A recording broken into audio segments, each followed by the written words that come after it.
इन तस्वीरों ने एक बार फिर से सवाल खड़े कर दिए हैं कि क्या एक बार फिर दिल्ली से सटे हुए बॉर्डर पर किसानों का मजमा लगेगा। क्या एक बार फिर किसान अपनी आवाज को लेकर हल्ला बोल करेंगे। क्या एक बार फिर ठंड की सर्द रातों पर देश के अन्नदाता ठिठुरते हुए नजर आएंगे।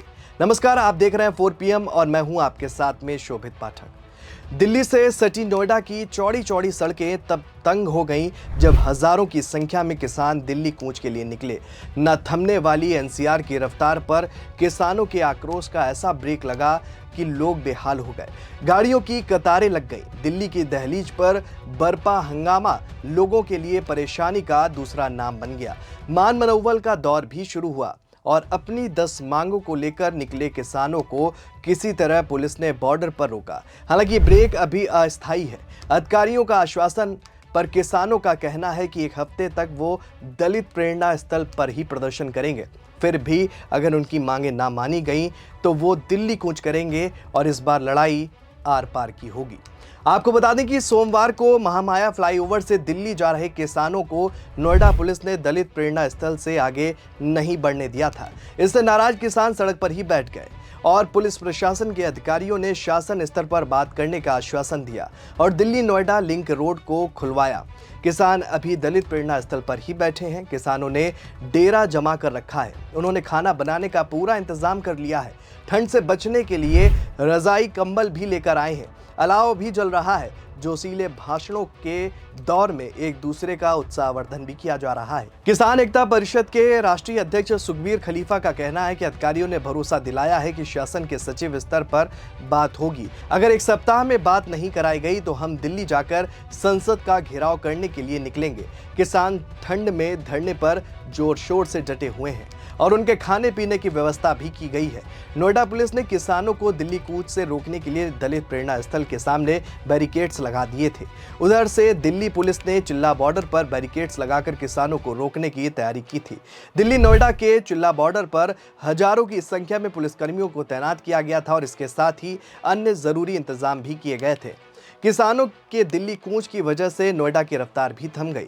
महामाया फ्लाईओवर से आगे वाहनों को जाने नहीं दिया गया और इस वजह से नोएडा ग्रेटर नोएडा एक्सप्रेसवे की दिल्ली की ओर से जाने वाली सड़क पर लंबा जाम लग गया। बता दें कि यमुना एक्सप्रेसवे से नोएडा ग्रेटर नोएडा एक्सप्रेसवे होकर दिल्ली जाने वाले व्यावसायिक वाहनों और सिरसा से परी चौक होकर सूरजपुर जाने वाले रास्ते पर भी वाहनों की आवाजाही पर रोक लगाई गई। भारतीय किसान परिषद ने नए कृषि कानून के तहत मुआवजे और लाभ की मांग को लेकर 2 दिसंबर को दिल्ली की ओर किसानों के कूच करने की घोषणा की थी। वहीं किसान भूमि अधिग्रहण से विस्थापित परिवार के लिए 10% विकसित भूखंडों के आवंटन, नए कानूनी लाभों के कार्यान्वयन और किसान कल्याण के लिए राज्य समिति की सिफारिशों को अपनाने आदि की मांग कर रहे हैं। बता दें कि किसान मजदूर मोर्चा और संयुक्त किसान मोर्चा जैसे अन्य किसान समूह भी न्यूनतम समर्थन मूल्य यानी कि MSP की गारंटी जैसी मांगों को लेकर मार्च निकाल रहे हैं।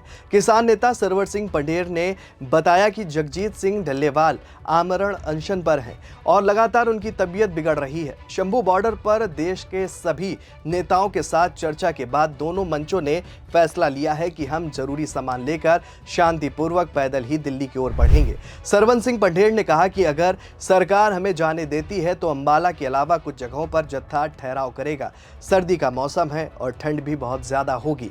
हम लोगों ने अब सब हरियाणा की जनता पर छोड़ दिया है। हरियाणा के कृषि मंत्री ने एक बयान दिया था कि अगर किसान पैदल आना चाहते हैं तो उन्हें कोई ऐतराज नहीं है। हम चाहते हैं कि सरकार अब अपने बयान पर कायम रहे। हम लोगों ने अपने जत्थे का नाम भी रखा है। अगर सरकार हमें रोकती है तो हम देश के व्यापारियों, ट्रांसपोर्टर के साथ पंजाब हरियाणा के लोगों को ये संदेश देना चाहेंगे कि इन लोगों ने हमें 10 महीने से रोके रखा था और आज भी रोक रहे हैं। उन्होंने आगे कहा कि भाजपा के प्रवक्ता लगातार टीवी डिबेट में झूठ बोलने का काम करते हैं। उन्होंने आगे कहा कि हम लोग कॉन्ट्रैक्ट फार्मिंग नहीं करेंगे। देश की मोदी सरकार किसान मजदूरों से बात नहीं करना चाहती। अगर वो ठोस प्रपोजल लाते हैं तो सुखद हल निकल सकता है। उन्होंने कहा कि पंजाब के किसान नेता जगजीत सिंह ढल्लेवाल आमरण अनशन पर हैं और सूचना मिली है कि उनका वजन 5 किलो कम हो गया है। उनकी सेहत लगातार बिगड़ रही है। दिल्ली कूच के लिए पहले जत्थे में सभी किसान यूनियन के लीडर शामिल होंगे। बता दें कि 18 नवंबर को सरवन सिंह पंढेर ने बताया था कि 26 नवंबर को जगजीत सिंह ढल्लेवाल खनौरी बॉर्डर पर अनिश्चितकालीन अनशन शुरू करेंगे। अनशन के 10 दिन बाद 6 दिसंबर को हम जत्थों के साथ दिल्ली की तरफ कूच करेंगे। हमारे साथ कोई भी वाहन नहीं होगा और इस साल 18 फरवरी के बाद से केंद्र सरकार से हमारी कोई बातचीत नहीं हो पाई है। अगर सरकार बातचीत कर कुछ रास्ता निकालेगी तो ये सुखद होगा। बता दें कि लंबे समय से धरनारत संयुक्त किसान मोर्चा के पदाधिकारियों की यमुना अथॉरिटी के सभागार में पुलिस, जिला प्रशासन और प्राधिकरण के अधिकारियों के साथ बैठक भी हुई थी और यहां बातचीत बेनतीजा रही। तब दिल्ली कूच कर संसद भवन के घेराव का ऐलान किया गया था। बता दें कि किसान सुबह 11:30 बजे से महामाया फ्लाईओवर के नीचे जुटने शुरू हो गए और यहां पर किसानों के संगठन अलग अलग टुकड़ों में नारेबाजी करते हुए पहुंचे और इनमें महिलाओं की भी अच्छी खासी भागीदारी देखने को मिली। सबसे पहले वे ही आगे बढ़ी और महामाया फ्लाईओवर के नीचे बैठ गए। यहां पर पहले से ही पुलिस प्रशासन की चौकसी थी। बड़ी संख्या में महिला पुलिस भी तैनात थी। किसानों ने 12:30 बजे ट्रैक्टरों से आगे निकलने की कोशिश की, लेकिन उन्हें रोक दिया गया।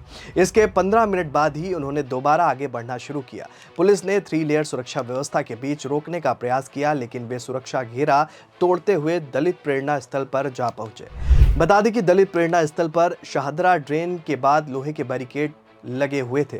पुलिस की योजना थी कि किसानों को दलित प्रेरणा स्थल के अंदर ले जाया जाए, लेकिन वो नाकाम रही। किसान बैरिकेड पर चढ़ गए और आगे बढ़ने लगे। प्रेरणा स्थल के गेट नंबर 2 पर लगे बैरिकेड के पास काफी पुलिस बल तैनात था और यहां किसानों को रोक लिया गया।